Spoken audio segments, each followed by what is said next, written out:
splinters lie so deep in your mind.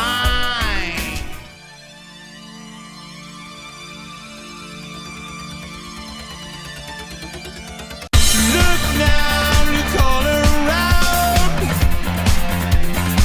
There's no sign of life, voices, another sound. Can you hear me now? This is planet Earth. You're looking at planet Earth. Hello, Duran Duran. My name's Will Hodgkinson. Pleased to meet you all. Hi, Will. Good to be here. So, from us outsiders, it seemed like Duran Duran arrived fully formed with this jewel box full of hits and a wardrobe full of Anthony Price suits, but I imagine it wasn't quite like that. So, where did it start? Well, it started with Nick and I. And you went to school together, is that right? Not quite. Yeah. We lived very close to each Okay. other, and we had friends in common and music very much in common. We were big music fans. And so we sort of came together and went to concerts together and started plotting when we were, well, pretty young, 10, 12. And what sort of things were you plotting? Did you have? You say you had similar musical tastes? Well, the Anthony Price suits. Yeah, and, they was and first the on box the full of roster. hits, really. But, Right. I mean, we were very lucky to be growing up at an incredible time for music in the 70s. And I think the thing that influenced us more than anything else was the fact that we knew we wanted to do something different, do something to try and make some impact, and try and blend together all the things we liked from rock music and disco and punk and electronic music too. Kraftwerk were very important. We all got heavily into live music in the punk years, late 76, 77, and you know, going to see The Clash, The Damned, bands like that. But there definitely was a move. I mean, things started getting a little tired. There was a lot of bands all doing the same thing. And I started drifting towards disco music, sort of realizing in the back of my mind that I actually really liked this music that was coming out of America.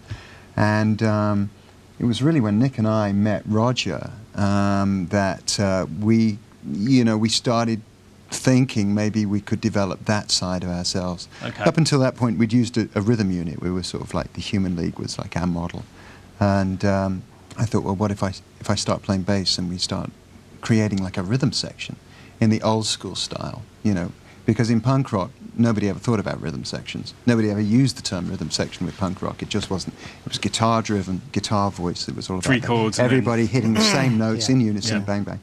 And so that was really, you know, when the sound that you hear, the Duran Duran fully formed sound, That's when it came. started to form. Yeah. So Actually, Roger- yeah, I remember sitting in John's bedroom listening to records, and we put a punk record on, you know, Sex Pistols record, then we put a disco record on, and just kind of the idea was to blend that sound, which, as John said, nobody was doing that. So we just, you know, we listened to these records and just learned off the records and tried to fuse all these different elements and Put it together. come up with something different. I mean, it developed very naturally. Right. We actually got Andy, the guitarist, from an ad we put into Melody Maker.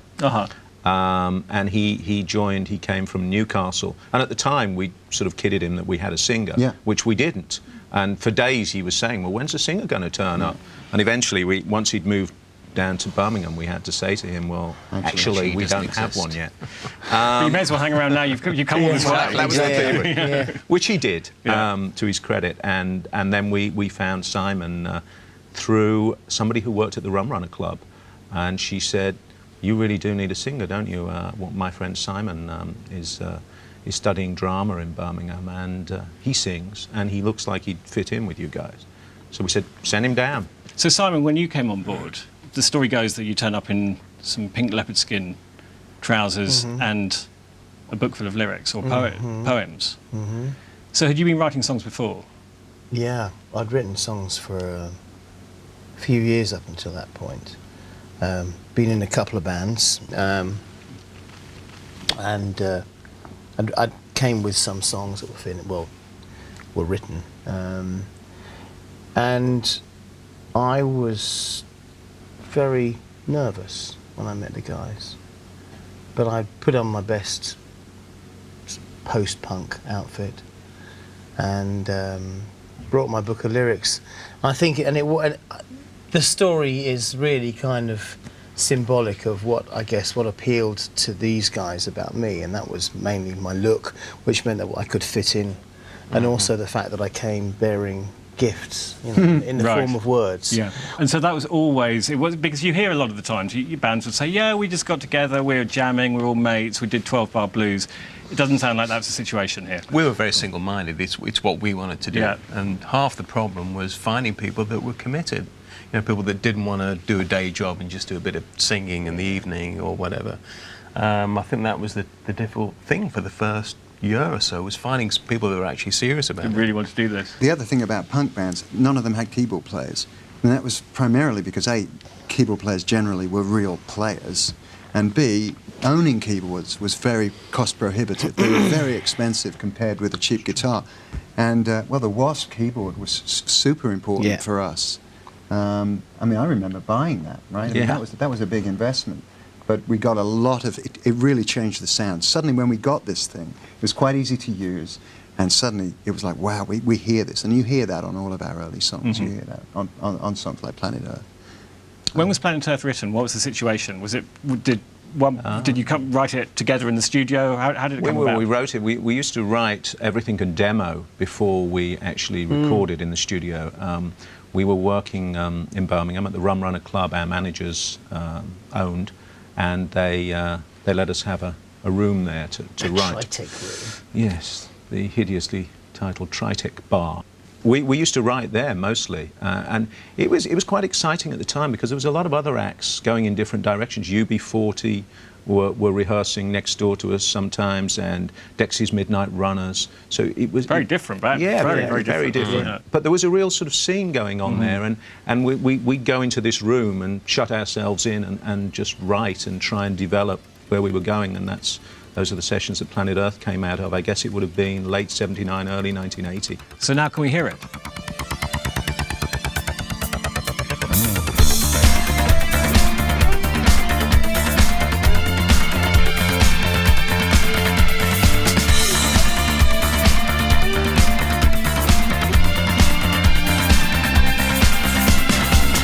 Only came outside to watch the night fall with the rain. I heard you making patterns rhyme.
no sign of life. Voices, another sound. Can you hear me now? This is planet Earth. You're looking at planet Earth. Ba, ba, ba, ba, ba, ba, ba, ba. This is planet Earth. Ba, ba, ba, ba, ba, ba, ba, ba. Looking at planet Earth. Ba, ba, ba, ba, ba, ba, ba, ba. Calling planet Earth. Ba, ba, ba, ba, ba, ba, ba, ba. This is planet Earth.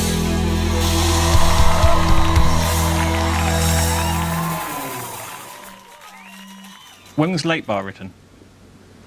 Late Bar, that was early. That was really early. I think that was that wasn't a song that was in existence before I came. No way. I think No, that was one of Tragic those. Bar number. That must Yeah, I mean, it had that real funk to it. You know, I joined the band, I think it was in May. That's when I first came along. I remember we were kind of carrying on all nice, and then suddenly someone said, right, we're playing a show on the 16th of August. Yeah, 1st of write some July, songs. actually. First, no, it was the 16th of something. Must be and July. we made the tickets. They printed the tickets already for Yeah, the gig. they printed tickets, and I thought, But the set list and was we missing. Yeah, Exactly. well, no, Didn't have any songs. we had can't have so everything. much work to do. That makes things happen, though, doesn't it? Yeah. You've got to. Oh my God, we've got a gig. Yeah. We better write some songs. We better tighten up. I think the thing is, at the beginning, you're so keen to be heard, and you get in a room and you come out with a song, and you're not quite as precious about it as you become later in your career, when you analyse everything about it, and is that right, and should that be there? You just do it. And that was very much the spirit of Late Bar. It was written about the place that we were inhabiting at the time, the Rum Runner Club, and what was going on around us. And you don't have a wealth of experience to write about, so you just write about the thing that you just saw. And it was very exciting to just finish it, and that was the B-side of Planet Earth. Yeah, because it's got a touch of it's got that kind of nightclub feel, but it's sort of down at heel nightclub feel, which is nice. No, it is. It's things with legs are crawling through. A little bit sleazy. It's very sleazy.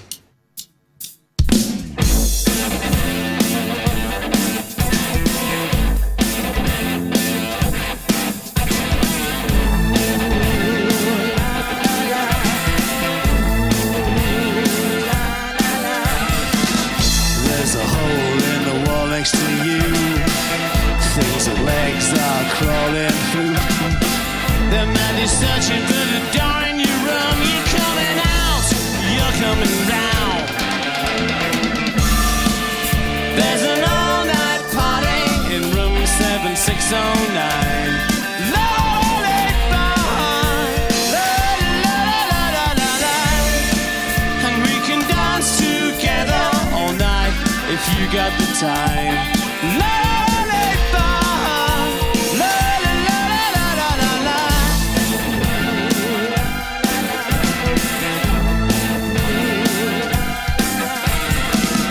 Bodies move like flies on the wall. You wanna run, but there's no space at all. Dancers spinning in the mirror ball. You're coming out, you're coming round. There's an all-night party in room 7609. La la la la la la la la la la. And we can dance together all night if you got the time. La la la la la la la la la.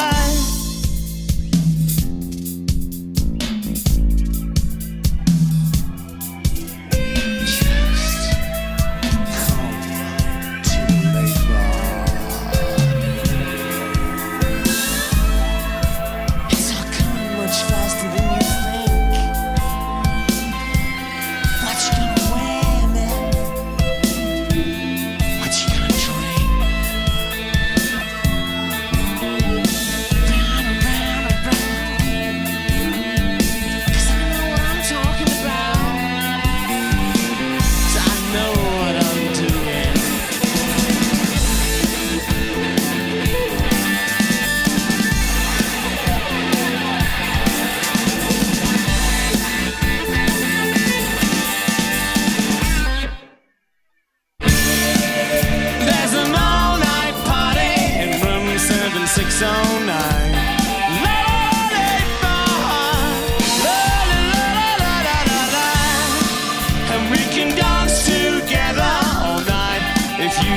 time.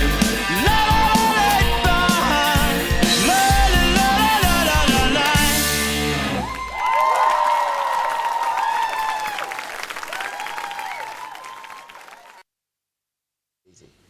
The Chauffeur is an absolutely fantastic song. That was from, I believe, and I might have got it completely wrong, that you went on a kibbutz in your teenage years and you wrote the lyrics then? The Chauffeur started life as a very different kind of song.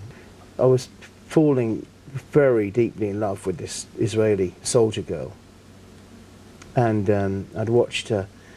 One day I saw her and a friend driving a tractor, just driving for fun across the desert, about a quarter of a mile away, with this big trail of dust behind them. And I don't know, that I kind of turned it into a little science fiction story in my head, and I thought, out on the tar plains, the glides are moving. And it became that song. And it was one of the three songs that I had, which I considered to be finished songs when I got the band. Of course, as soon as I played it, I mean, they loved the song, but then Nick really changed it into something incredible. Presumably none of you studied classic songwriting, worked out, or did you? I mean, No, did you learn on the job? No, we're all self-taught, but we did sort of study just about every rock song that you could ever hear. We were all pretty obsessive fans growing up. So we had a lot of musical knowledge to draw from like that, but not technical knowledge. When I first saw the lyric in Simon's book, it looked beautiful as a piece of poetry, a prose. And so we asked him, we all loved him. We were thinking about doing it on the first album, but somehow the pace of it and the energy that went into the first album, it got left aside. So when it came to doing the Rio album, we'd got a lot of really fast songs, and we'd already got Save a Prayer. And I personally really wanted to do something slightly more electronic and something that would be completely different to the other stuff on there. Wasn't there a dropping ice into water to create the sound as well? Yeah, well then there was no sampling. So really when you wanted to use any kind of natural sounds on the record, you had to do them live. I mean, the screaming on Hungry Like the Wolf, and the breathing, the ice, which is the glass on the Chauffeur, and even the talking on the end of the Chauffeur, which was from a Nature record. I was literally dropping the needle onto the record player at the point in the song where I thought, I think that's about right. And it was trial and error.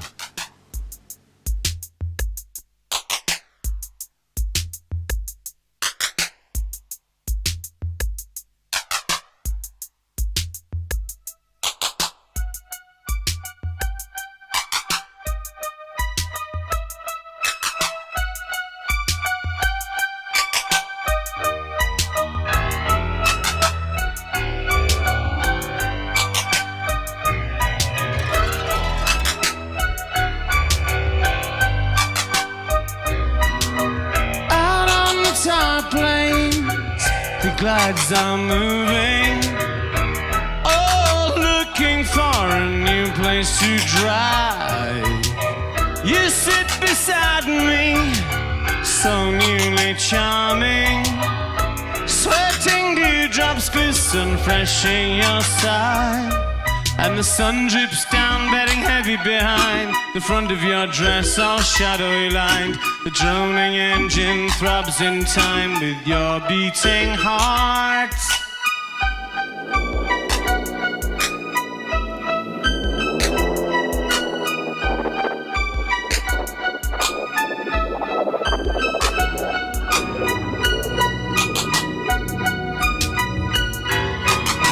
Way down the lane away, living for another day. The aphids climb up in the drifting haze.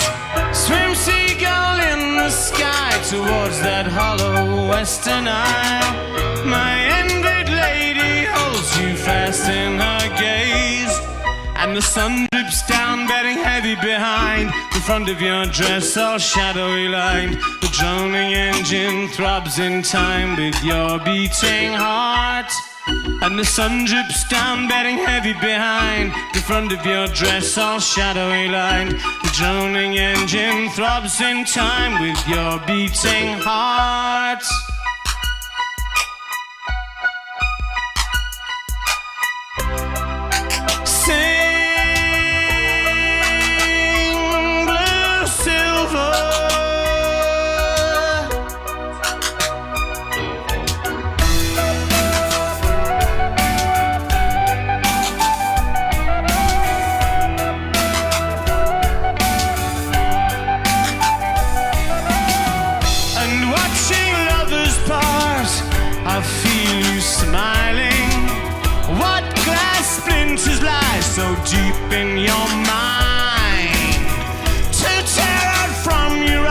with a thought to sniff and brooding lies.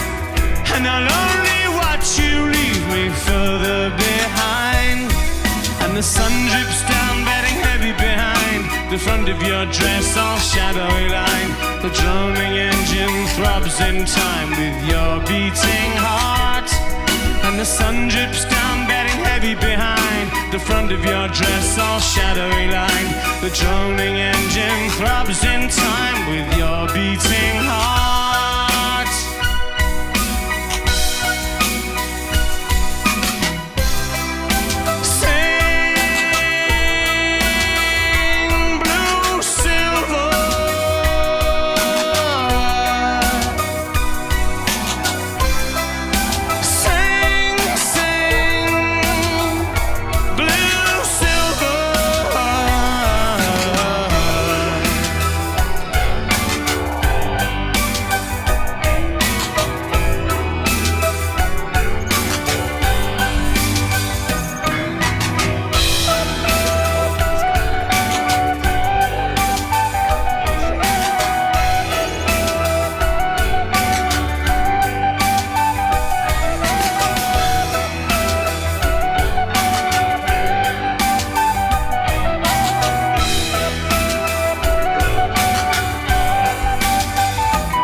So Rio, Rio was the album, the song.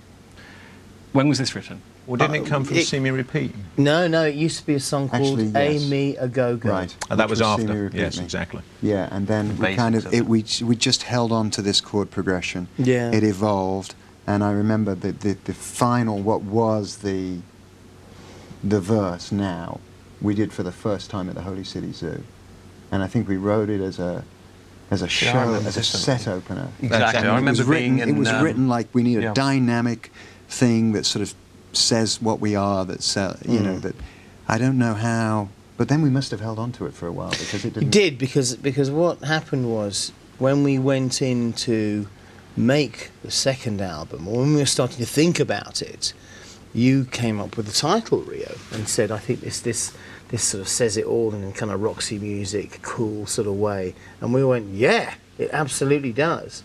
And we'd been to America, and it had a lot of references to America in it.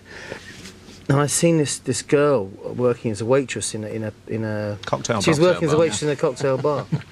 And I just started writing on the back of a napkin about how she was, you know, and that's what turned into the verse. And that's where it came from. Yeah, but it was funny. You're right. It was a song that we'd hung on to and hung on to and hung on to. We knew there was something good about it. We also knew it wasn't right as it was, but often songs, that's what happens with them. You know, you've got to you have to wait until the right thing comes along. The intro is a fascinating sound, and that was created unusually. Is that right? Yeah, I mean, I didn't know what I was going to get for the intro at all. I for some reason, I don't know why, but I decided to get these big metal bars I'd found in the studio and throw them onto the strings of the grand piano and just see what sound it made. And it was sort of interesting, clattering and lots of overtones. But then I said, well, what happens if we reverse it? And when we actually reversed the sound, this incredible swelling noise built up and then just sort of peaked. And so we timed it and put it right to the front of the track. And it was one of those moments that just worked. But there were others that didn't work. But I very much always thought, trying those things, if you don't try, you don't know. So what do? You throw all kinds of things into the mix, and then No, we throw all kinds of things onto Onto the piano. onto the piano. Okay, see what breaks it. See what it Breaks It's quite an window frame ambitious wasn't it? Yeah. structure, that song, and I think it shows the confidence that we had at the time, because if you listen to it, I mean, it goes through, it shifts a lot of gears through the course of it. It's probably about 5.5 minutes long. So on the one hand, we're sort of trying to write pop songs, but we're not afraid to make something that is really stretched out and quite conceptual in a way. There's a lot going on, the sax solo that comes in. Then we go to the 4/4 Motown verse. I mean, things that you would never do today, you know. It must be good to always be in the situation of learning as well. Trying, you know, so you've got a sense of a pop song. We know, okay, well, we know where we can put a verse and a chorus here, but then let's see where we can go now, and maybe we'll get it wrong. There's always something very exciting about musicians playing at the absolute limit of what they know at any given time. That, I think, always makes for exciting music. And then as you grow and you learn more, and then you start laying back and choosing, well, maybe I'll do that, then things get less exciting. But almost anything that you hear played by people that are all working together, you know, to the absolute maximum of their knowledge, even if that knowledge isn't very much, it'll always be exciting to listen And also, to. I think because we learn from listening to records. I mean, I learned from just playing to records along with... I never had a teacher. In fact, I don't think any of us even had a teacher that taught us anything. So we had all this wealth of ideas that came off records. They're all in there somewhere, which kind of gives you this boundless direction. There's something about the mysticism of songwriting that's very appealing to all of us, in that you don't know what you're going to find. You can search in all these places and pull something out of the air. It really is like a magic trick. And then when it all falls into place and you develop it and craft the song, there's something so gratifying about that.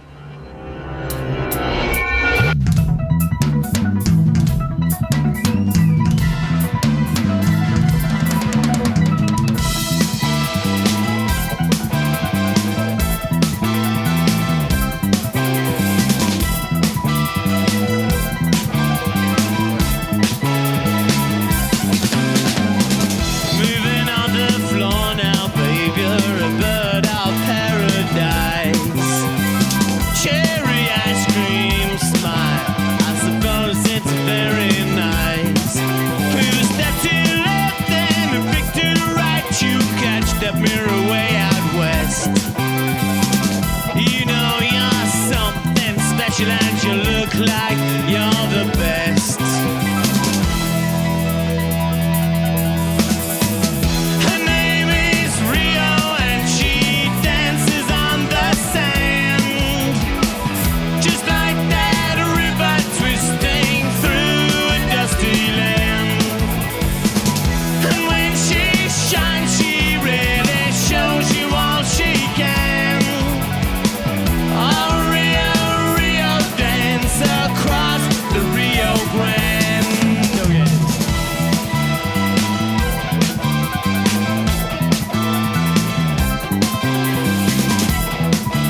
Skin Trade has got this line which interested me. In exploitation's name, we must be working for the skin trade. I like the story of this song. It kind of came about in a funny sort of way. The music was kind of developing. We were working with Nile Rodgers. It was one of those slow funk things that was really great, but it didn't have any melody and it didn't have any words. And John had got this tiny little book, and it was by Dylan Thomas. It's called Adventures in the Skin Trade. I kind of thought that's a very cool title. And short of actually calling a song Adventures in the Skin Trade, it just became Skin Trade.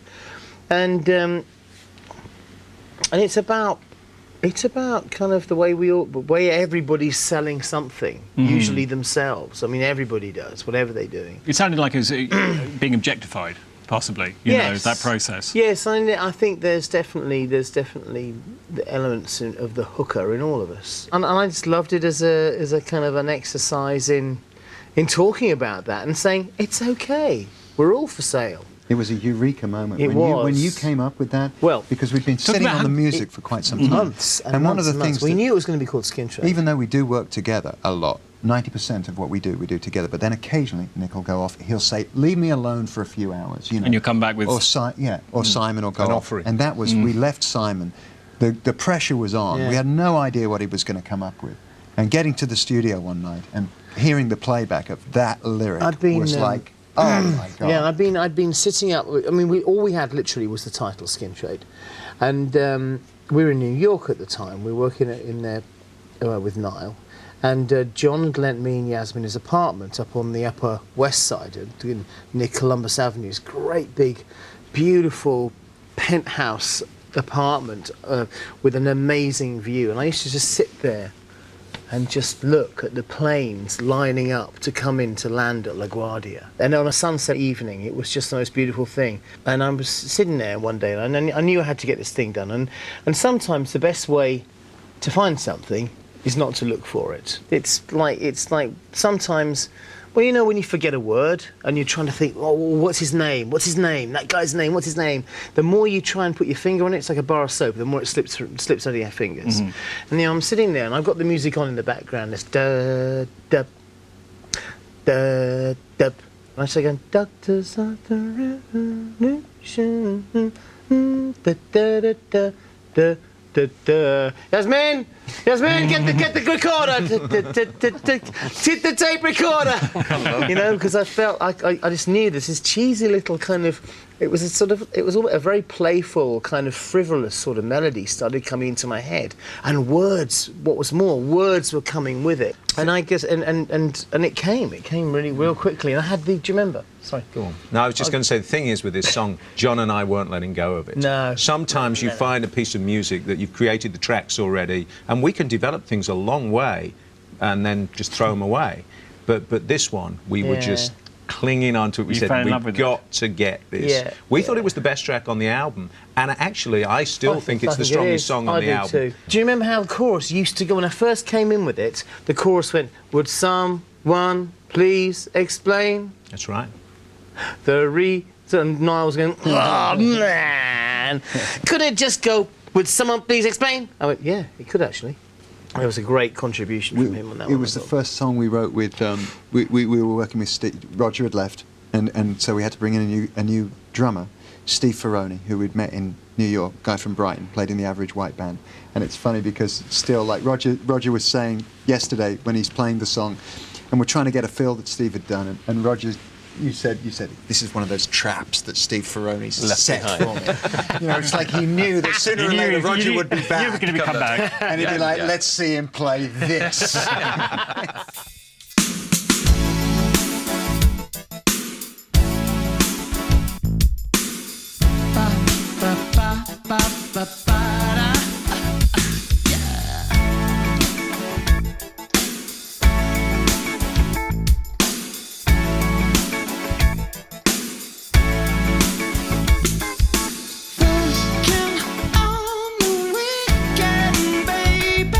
She's working all through the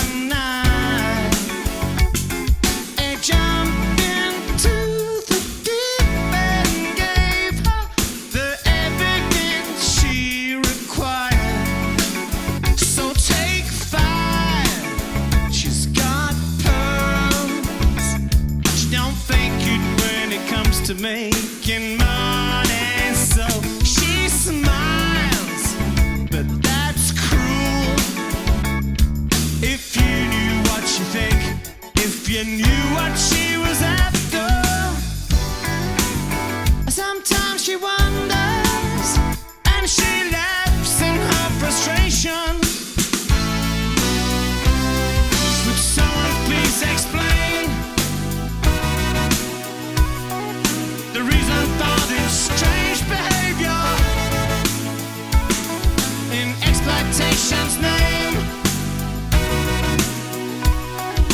We must be working for the skin trade. Ow! Yeah.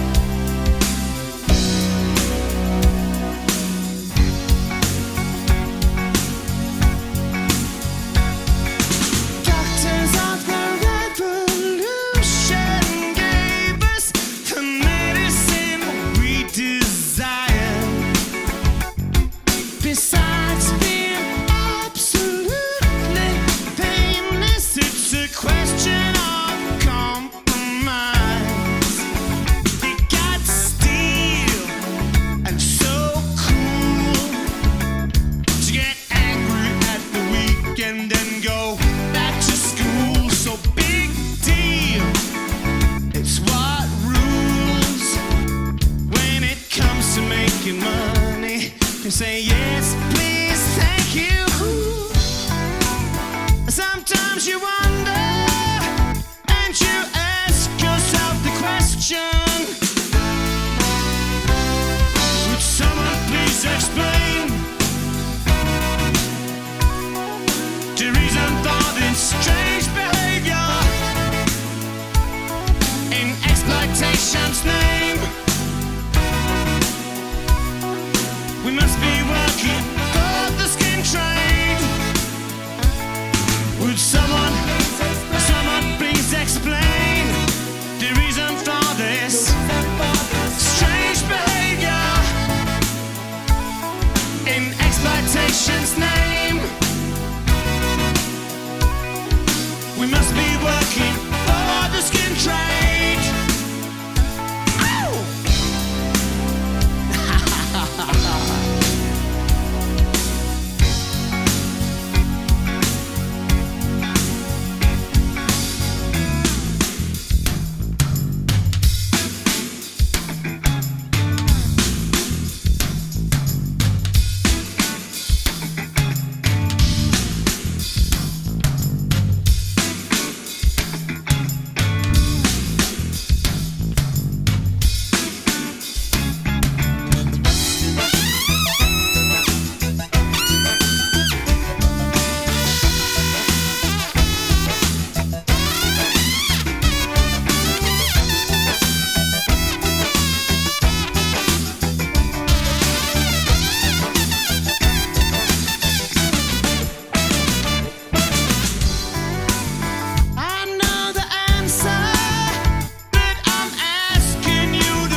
nation's name.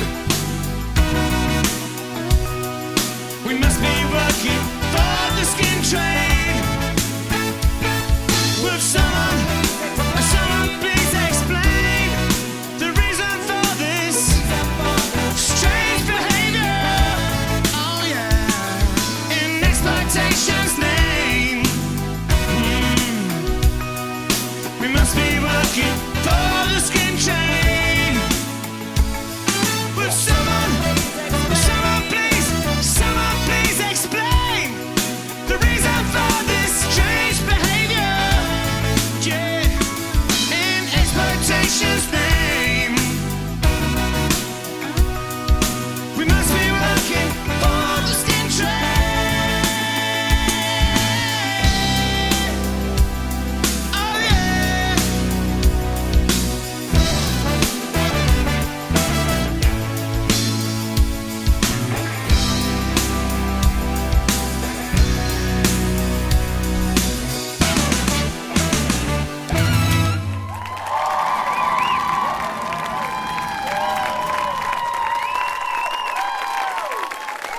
Thank you.